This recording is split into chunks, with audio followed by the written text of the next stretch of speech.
Hello and good morning, African youth. This is the return of the Saints, the return of Project 30 Before 30 International.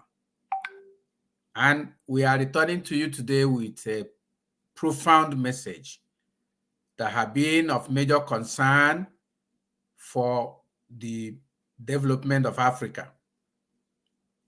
As you can see on the screen, we want to talk about the fact that what is bedeviling Africa today is lack of justice. Lack of justice. There's this saying, I can't remember who made it, but it is out there in the World Wide Web and social media. If you do not have justice, you cannot have peace. And if you don't have peace, you cannot have any development. And our topic today is no justice, no peace. No peace, no development, the burn of the African continent. My dear friends, I am no longer interested in the cause of those who are ruining Africa today in the name of being leaders and rulers. The reason I'm not interested in them is obvious. These are men and women who are totally brainless, who are blind, who cannot see beyond their nose, and do not know that the way they are running Africa today is going to bring calamity to them, to their posterity, and to the beautiful continent. My name is Francis Maribe. I am one man who have taken the opposite angle of where my peers are. Those who are my peers by age, biologically, but I know that their minds are childish. All of them are on the other side. And I'm on the side of the young ones whose life, whose opportunity, whose chance are being ruined by these men and women who are sitting astride the governance of African continent, who are ruining it. They are not ruling it. They are not ruling in Africa. They are ruining Africa by the decisions they make every day. Their decisions is what is producing ruin for the continent. Their decisions is what is producing lack of development. Because they have instituted injustice, therefore there is no peace. And because there is no peace in the continent, there is no development. If we take Nigeria as a classic example, and Nigeria is important that we use Nigeria for this example, you will discover that the country is physically, by numbers and by geographical landmass, the giant of Africa. Giant in the sense that the size is big. But like one woman from Guinea-Bissau said many years ago, Nigeria is just a big money, no head country. The country has big money, it has big population, it has big landmass, it has big natural resources, but the rulers have no head. And this is what is the bane of the whole of the African continent. There are only few countries in Africa where you have orderly development going. And this is because the people there, the young people there, have been able to destroy these cabals, this caucus of brainless, blind rulers who are striding the place. And then they are able, after the rising from the dust of heavy destruction, of anarchy, they are now able to have development in the country. But this is a continent of several countries, 54 countries, I believe. 54 countries, and I think there are two still annexed territories that are in Africa, which is still annexed by Europe, something that shouldn't be if we have leaders in Africa. But that is what is going on. Now, of all these countries, there are less than 4 of them that are ruled properly. I think the only one that I can mention with pride is Magufulu's Tanzania. I don't know what is happening with Her Excellency, the new president. And then the only one that is ongoing with full development happening at every stage is Rwanda, where Paul Kagame, who comes down low to the ground to even teach the young people, because he knows that the country actually belongs to the young people. He comes down, teaches them, mentors them, reaches out to them, and prepares them for leadership, for taking over in the future. But what kind of government do we have in the other African continents? We have governments like in Nigeria, where there's no space for young people. And any young man, any young person that tries is either bribed to forget his ideas and cause or killed. Or is it Uganda, where the Museveni group will say, oh, if you want to rule in Uganda, go and fight a civil war and win. I don't know if they're advocating that there should be another war in Uganda before the young people can rise. All this thing is what brought us up to the point where we are today. We try to avoid and ignore the speaking up on these matters, but it is clear that if we who have conscience and the young people of Africa do not speak up now, then what is happening today will continue. So I have titled our presentation today, No Justice, No Peace, and No Peace, No Development, as part of the presentations of the return of Project 30 Before 30 International. If we still remember, Project 30 Before 30 International was set up to enable young people of Africa between the ages of 12 and 30 years of age, who are the rising generations, to set and work to achieve 30 goals around the different areas of their life before they turn 30 years of age. Hence, Project 30 Before 30. 30 goals before 30 years of age, so they can be successful, so they can take over. Of course, we know that in Europe today, most of the European countries and South Asia and the Pacific, and even in the Americas, most of the people who are ruling in the forward-moving governments of the world today are young people, because, people who are interested in tomorrow are the ones who are going to protect tomorrow. These people who are not interested in tomorrow, we have nothing to do with tomorrow. They will want to destroy everything now because their days are numbered. So our special message today to the youth of Africa, the continent as an ancestor, the continent of Africa as an ancestor to all of us, is presently groaning because of the level of injustice and absence of peace and the predominance of insecurity and bad governance in it, which has robbed us of any form of development. Trying to get the majorly septuagenarian, octogenarian, and nonagenarian blind and brainless rulers of Africa to change their ways is the same as asking the leopard to change his spots and character. We all know that this is impossible and that it will not happen. It does not happen and cannot. The leopard cannot change his spots because it comes with it in nature.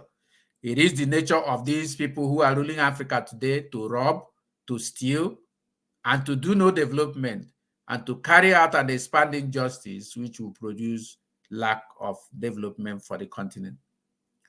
What is the way out of this quagmire? That's a big question, and I know that many people are asking that question. You say you have identified a problem. How do we get out of it? My suggestion is that the youth of Africa must change their ways, because they still could do that. The old ones cannot, but the youth of Africa can change their ways.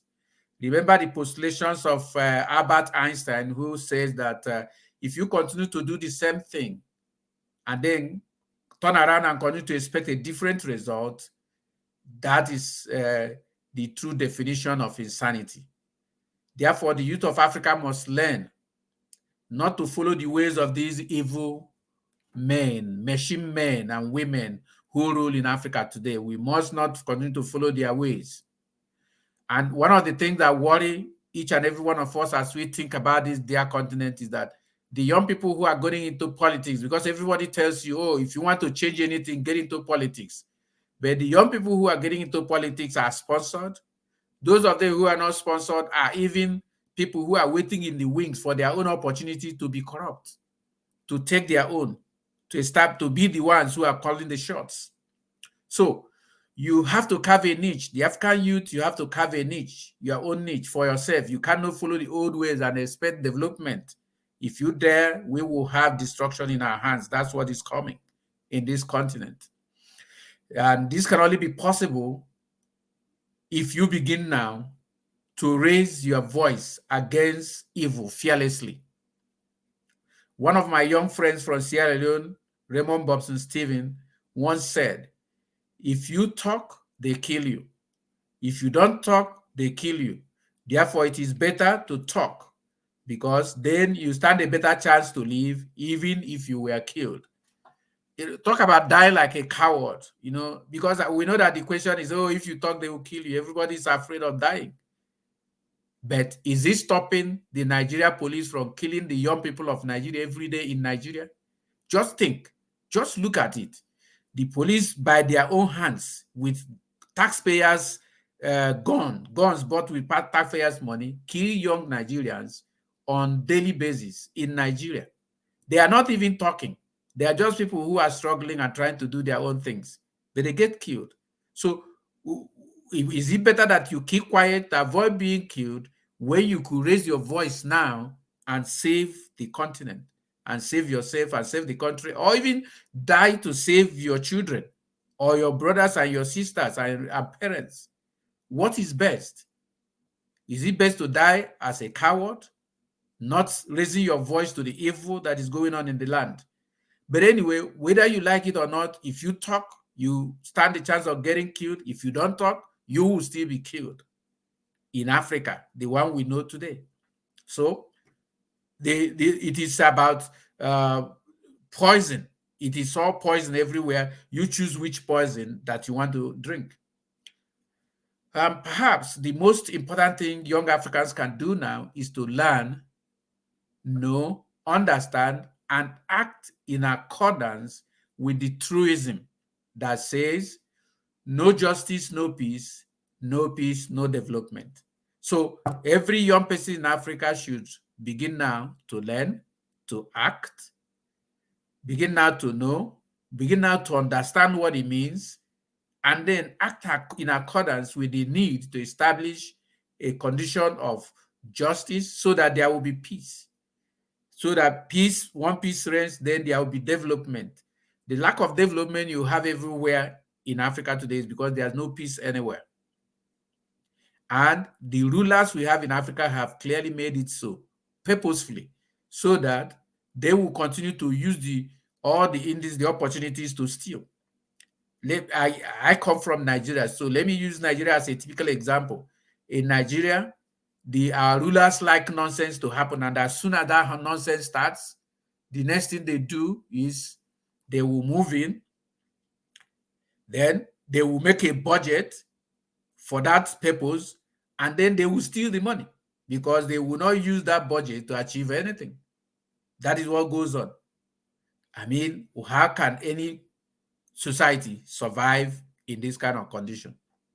So with the above in mind, I mean, with no justice, no peace, no development in mind, and as a philosophy that will be pursued vigorously by the young people, so they gain understanding and act in accordance with that truism.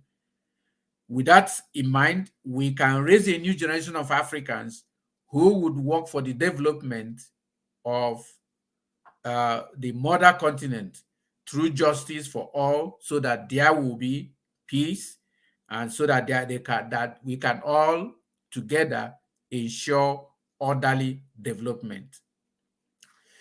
In the next episode of our presentations in this series, we are going to be talking about the fact that in the developed climes of this world, in Europe, Asia, America, the South Pacific, any country that you see that a development is going on, go and check it. The people own the government. The people own the government. But in Africa, the government own the people. So I invite you to join me next week as we discuss how we can change the situation where the governments in Africa will be owned by Africans, so that the people can tell the governments what to do. This is how development is taking place in other parts of the world, because the people own the government, then they are able to tell the government what to do. So prepare yourself to join me next week. And if I would like to have you in the studios so that you can share your opinion directly, or you need to tell me in advance that you would like to join. So I'll be expecting your comments on this broadcast on Facebook and on LinkedIn. And as you see these comments, make these comments, I'll pick them up. And from those comments, we'll be able to provide you a link with which you can join me in the studios as we discuss. In developed countries, the people own the government, and in Africa, governments own the people, hence there's no development, hence there's oppression everywhere. Hence we have the kind of situation we are facing. Thank you very much for being with us today. Please leave a comment. If you see this now or some other time, we want you to leave a comment. Leave a comment, and then through that comment, we will know how you want us to go, share the ideas with you. We're expecting your comments. If you can comment right here live online, please go ahead and do it. Of those who have seen on the screen who are viewing this, please just indicate that you're here. You can do that now or later on Facebook or on LinkedIn, whichever place you find easy to do, either on my personal profile or the African Town Hall profile, or my personal profile on LinkedIn. Whichever way you can, please add your voice to these discussions, because that is the only way we can move forward in this continent. If something doesn't change in Africa, the whole world will soon start paying for it. And this is what we want to avoid. Thank you, and do have a great day, Africa.